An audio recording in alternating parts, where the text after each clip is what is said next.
लोणी स्पंज डोसा असं म्हणलं की तोंडाला पाणी सुटतं, पण बाहेरच्या सारखा स्पंज डोसा कसा करतात हेच माहिती नाहीये. तर अशीच रेसिपी मी तुम्हाला आज सांगणार आहे, लोणी स्पंज डोसा. नमस्कार, आऊचा खाऊ या युट्यूब चॅनलवर मी मेधा तुमच्या सगळ्यांचं मनापासून स्वागत करते. आज आपण बघणार आहोत लोणी स्पंज डोसा कसा करायचा. हा डोसा तुम्ही नाश्त्याला, ब्रंचला किंवा डिनरला, जेवणाला कधीही करू शकता. चला तर रेसिपी बघूयात. सर्वात प्रथम मी तुम्हाला दाखवणार आहे की ह्यामध्ये काय काय साहित्य मी घेतलंय आणि त्याचं प्रमाण किती आहे. मी ही जी वाटी आहे ह्या वाटीनी सगळं प्रमाण घेतलेलं आहे. हे 4 माणसांना व्यवस्थित पुरेल, पोटभरीचं होईल एवढं बॅटर तयार होतं. आता हे आहेत तांदूळ. 4 वाटी तांदूळ घेतलेले आहेत. तांदूळ तुम्ही कुठलाही घेऊ शकता, फक्त इंद्रायणी घेऊ नका, तो जास्ती चिकट असतो. जाड कुठलाही तांदूळ तुम्ही घेऊ शकता. तांदूळ स्वच्छ 2दा धुवायचेत आणि मग त्यामध्ये तांदूळ बुडतील एवढं पाणी घालून 5 ते 6 तास भिजवायचे.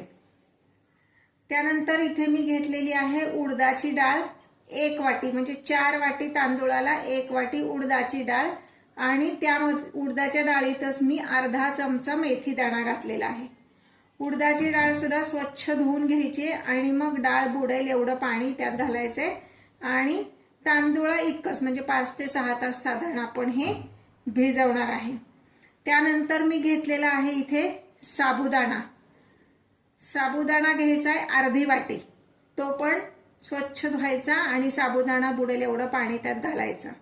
हे पण तांदूळा इतकंच, म्हणजे 5 ते 6 तास आपण भिजवायचे. पुढचा इन्ग्रेडियंट आहे तो म्हणजे पोहे. आपण जे कांदे पोहे करतो तेच पोहे मी इथे वापरलेत, फक्त हे 5 ते 6 तास भिजवले नाहीयेत. आत्ता जेव्हा मी हे सगळं वाटायला घेणार आहे तेव्हा मी हे भिजवलेत. हे अगदी 15-20 मिनिटं भिजले तरी चालतात. आता हे सगळं मी मिक्सरला वाटून घेणार आहे. हे सगळं वेगळं वेगळं भिजवायचंय, एकत्र भिजवायचं नाही, कारण प्रत्येक गोष्ट भिजायला लागणारा वेळ वेगळा आहे आणि ते जेव्हा आपण मिक्सरमधनं काढतो तेव्हा त्या मिक्सरमधनं बारीक करताना सुद्धा प्रत्येकाला लागणारा वेळ वेगळा आहे. म्हणून भिजत पण वेगळं वेगळं घालायचंय आणि मिक्सरमधनं काढताना पण वेगळं वेगळं काढायचंय आणि नंतर एका पातेल्यात किंवा डब्यात काढून ते आपण व्यवस्थित मिक्स करायचंय. हे असं सगळं मी मिक्सरला बारीक वाटून घेतलेलं आहे. आता हे मिक्स करायचे. मिक्स करताना त्यात जास्तीत जास्त हवा भरली जाईल अशा पद्धतीने आपण हे हातानेच मिक्स करायचे. साधारणपणे 5 ते 10 मिनिट आपण असं हे फेटायचे आणि मग आपण हे डब्याला झाकण लावून फर्मेंटेशनसाठी बाजूला ठेवायचे. 10 मिनिट तरी असं फेटायचंच आहे, म्हणजे छान फर्मेंट होतं पीठ. असं जर पाहिलं तर पीठ असं छान फर्मेंट झालेलं आहे. यामध्ये आपण सकाळी जेव्हा मिक्सरमधनं काढलं तेव्हा मीठ घातलेलं नव्हतं. आता आपण यामध्ये मीठ घालणार आहे.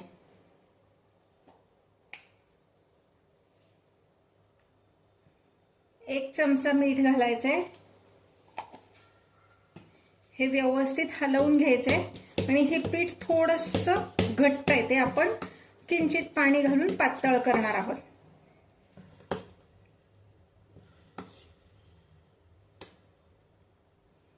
ज्या वाटीने आपण तांदूळ मोजून घेतले होते तर साधारण अर्धी वाटी एवढं पाणी आपण घातलेलं आहे.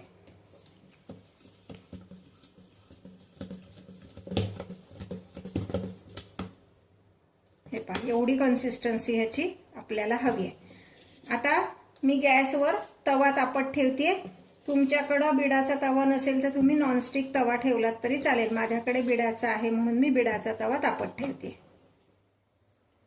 आता तवा तापलाय का बघूया. त्यासाठी मी एका बाउलमध्ये पाणी घेतलंय आणि त्यात अर्धा चमचा फक्त मीठ घातलेलं आहे. मिठाचं पाणी टाकलं की काय होतं, जर तवा जास्ती तापलेला असेल तर त्याचं टेम्परेचर मेंटेन होतं. हे तवा व्यवस्थित तापलेला आहे. आता ह्यावर आपण डोसा घालणार आहोत. पुसून घेणार आहोत जरा.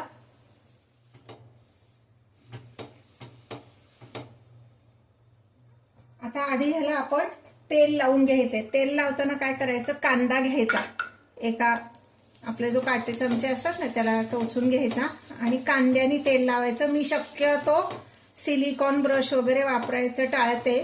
तुमच्याकडे ब्रश असेल तर तुम्ही लावू शकता, पण मला आवडत नाही म्हणून मी कांदा वापरलाय. शक्यतो कांदा किंवा नारळाची शेंडी वापरा, म्हणजे मग तेल व्यवस्थित लावलं जातं.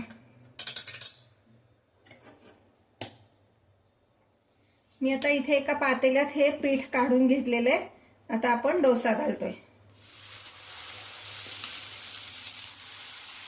फार पसरायचं नाहीये, जरा जाडसरच ठेवतात हा डोसा.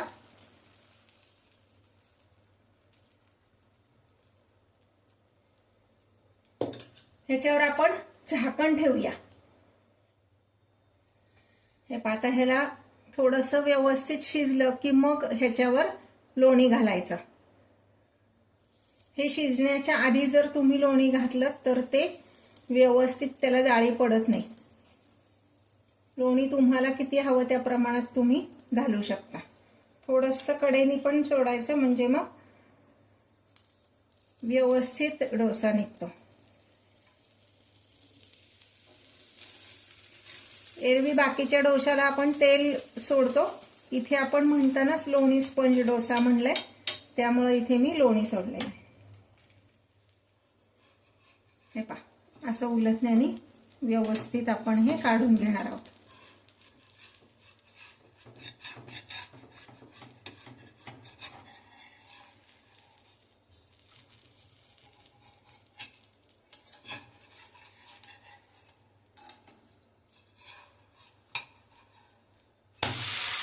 असं छान ह्या बाजूनी गोल्डन कलर त्याचा आला पाहिजे.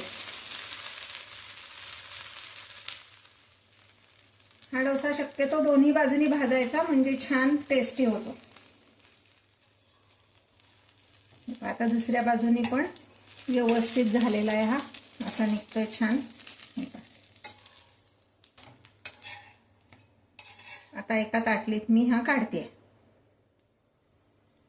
आता आपण लोणी स्पंज मसाला डोसा बघणार आहोत. तेल लावून घ्यायचे व्यवस्थित.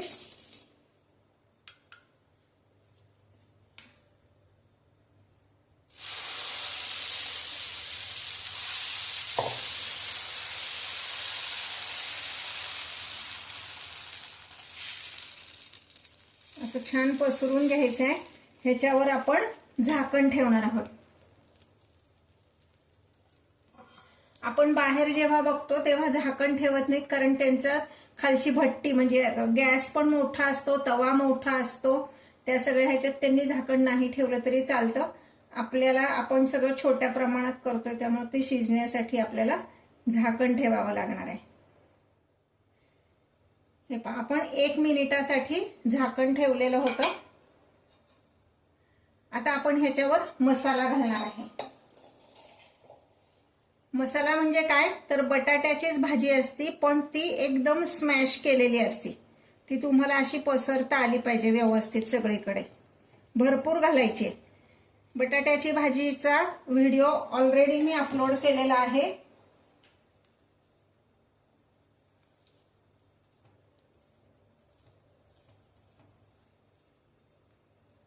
बटाट्याची भाजी करताना एक लक्षात घ्यायचं की त्यात बटाट्याच्या कुठेही गुठळ्या राहायला नको, ती व्यवस्थित स्मॅश झालेली हवी. आता ह्याच्यावर आपण लोणी घालणार आहे.